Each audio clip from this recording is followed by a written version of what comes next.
145 हल्के मीरा भाईंदर तकरीबन एक साल पहले निर्दलीय जीत चुकी गीता जैन मैडम ने हाल ही में शिवसेना में प्रवेश किया है। आइए इनसे जानते हैं कि इन्होंने जब शिवसेना में प्रवेश करने का सोचा तो क्या निश्चय, क्या डिसीजन लेके इन्होंने शिवसेना में प्रवेश किया। मैडम, हम आपसे ये जानना चाहेंगे जी कि एक साल आपने कोई डिसीजन नहीं लिया, किसी पार्टी में जाने का डिसीजन नहीं, अचानक शिवसेना में जाने का ऐसा क्या हुआ कि आपने निश्चय किया? सबसे पहले तो आपके चैनल के जरिए सभी दर्शकों को दशहरे की बहुत बहुत शुभेच्छा देती हूँ। आपने आधा सच कहा।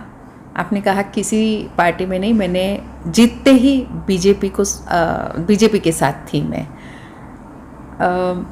एक बीजेपी परिवार से मैं महापौर बनाया गया था। उस पार्टी के लिए मैंने बहुत सारा काम किया था और बड़े नेता हमारे मोदी जी से मैं प्रभावित भी थी।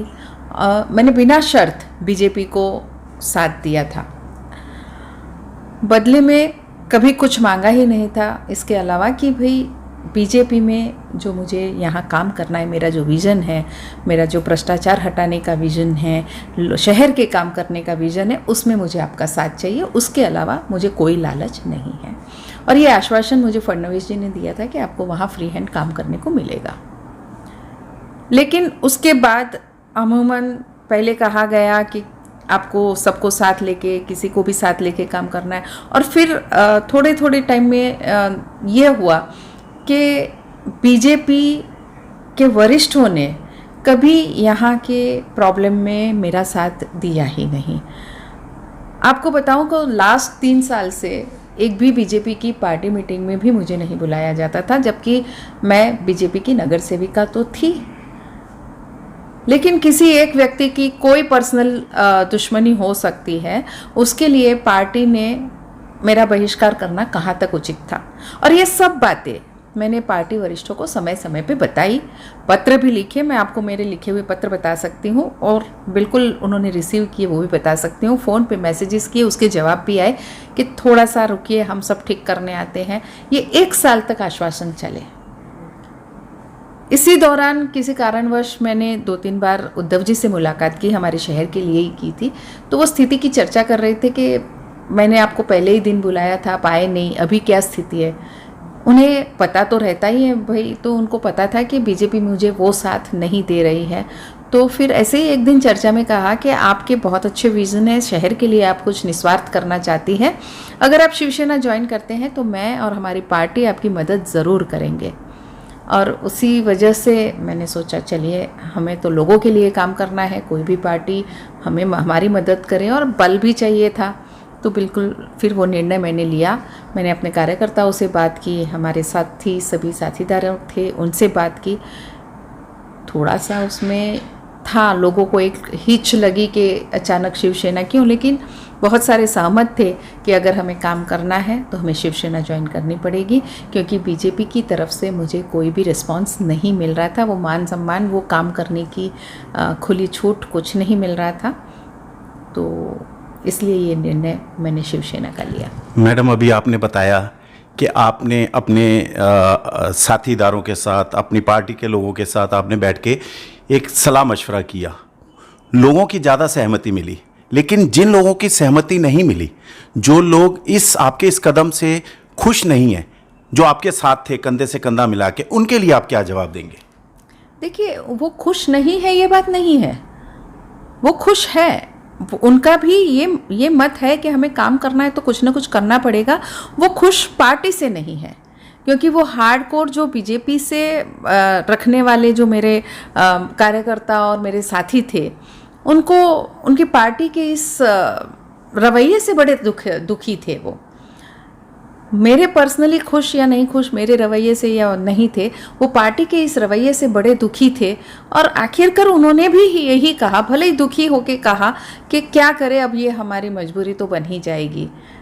ये उनके शब्द थे। मैंने कहा मजबूरी मत कहिए, हम सब मिलके पॉजिटिवली काम करने जा रहे हैं और लोगों को काम चाहिए। उनको कौन सा सिंबल है वो फ़र्क नहीं पड़ता, वो तो इन्होंने इस इलेक्शन में बताया ही था कि उन्हें फ़र्क नहीं पड़ता कौन सा सिंबल है, उन्हें एक बिना भ्रष्टाचार किया हुआ अच्छा व्यक्ति चाहिए। और मैंने तो उनको समझाते हुए यही कहा कि देखिए पार्टी का ऐसा है कि उन्हें आजकल प्रामाणिक और ईमानदार लोग नहीं चाहिए।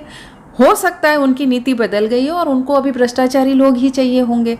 तो हमें अगर वो एक्सेप्ट नहीं करते हैं तो ये हमारा दुर्भाग्य नहीं है, इसलिए बिल्कुल दुखी मत होइए। रात को एक वीडियो वायरल हुआ जिसमें आपने लोगों को संबोधित किया। आपने ये कहा कि मेरी वो स्थिति थी, ना मैं समुंदर में ना मैं नाव में। इस बात का क्या मतलब हम निकालें, मतलब इस बात से पब्लिक क्या मतलब निकालना चाहिए इसके लिए? जी, मैंने पहले ही दिन, जैसे मैंने आपको बताया, बीजेपी को सपोर्ट किया था।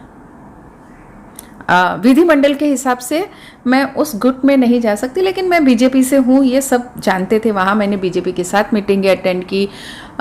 उन्होंने जो जो आदेश दिए, गुजरात जाना, ये करना है, वो सभी मैंने किया था। लेकिन कुछ ऐसी घटनाएं बनी जब यहाँ स्टैंडिंग कमेटी का इलेक्शन होना था, तब मेरी इच्छा थी कि कुछ प्रामाणिक लोगों को स्टैंडिंग में डाला जाए, कुछ अच्छे व्यक्ति को भी स्टैंडिंग में स्थान मिलना चाहिए। पर तब भी मेरा कंसर्न नहीं लिया गया। बहुत सारे ऐसे डिसीज़न जो पार्टी के थे जो मुझे मंजूर नहीं थे, क्योंकि ये किसी के स्वार्थ के लिए गए डिसीज़न थे, जो मैं नहीं चाहती थी कि ये गलत डिसीज़न किसी के स्वार्थ के लिए जाए। उसमें भी पार्टी ने मेरा साथ नहीं दिया। तो फिर मेरा जो मुद्दा था कि यहाँ से भ्रष्टाचार ख़त्म करना है, हमारे शहर के हित में कुछ ऐसे निर्णय लेने हैं, वो कहाँ से लूँ?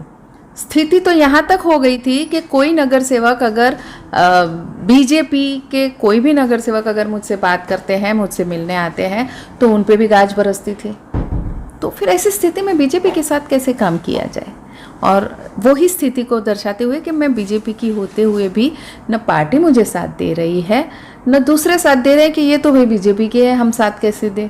तो ये स्थिति का जो मेरा मतलब था कि न समुंदर में, न नाव में, न बीजेपी में, न दूसरी पार्टी में, और सब लोग सोचते थे कि ये हमारे नहीं है, तो हम कैसे इनका काम करें।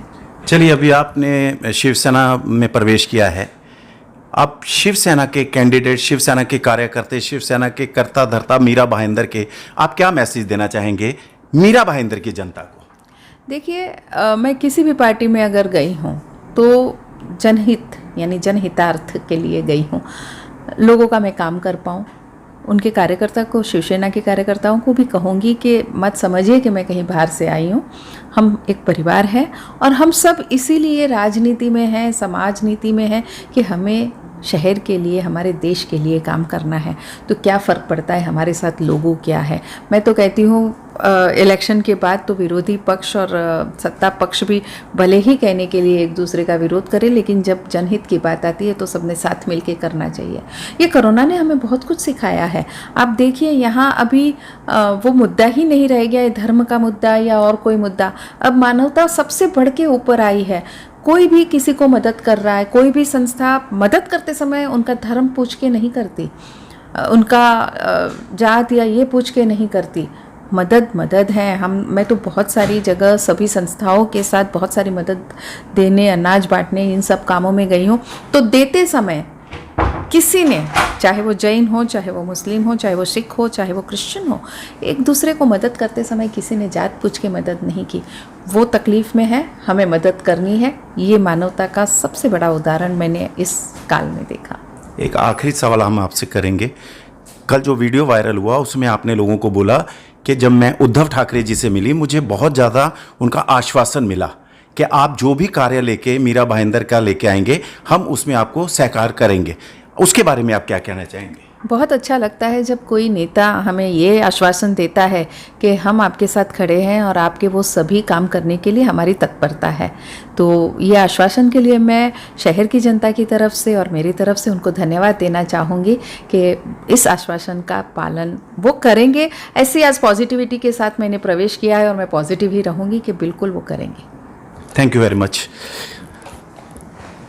तो जैसा हमने आपको बताया था कि ये है गीता जैन मैडम, जिन्होंने निर्दलीय इलेक्शन जीता था और भारी बहुमत से अपनी जीत साबित की थी, और कुछ हाल ही में ये शिवसेना में प्रवेश कर चुके हैं।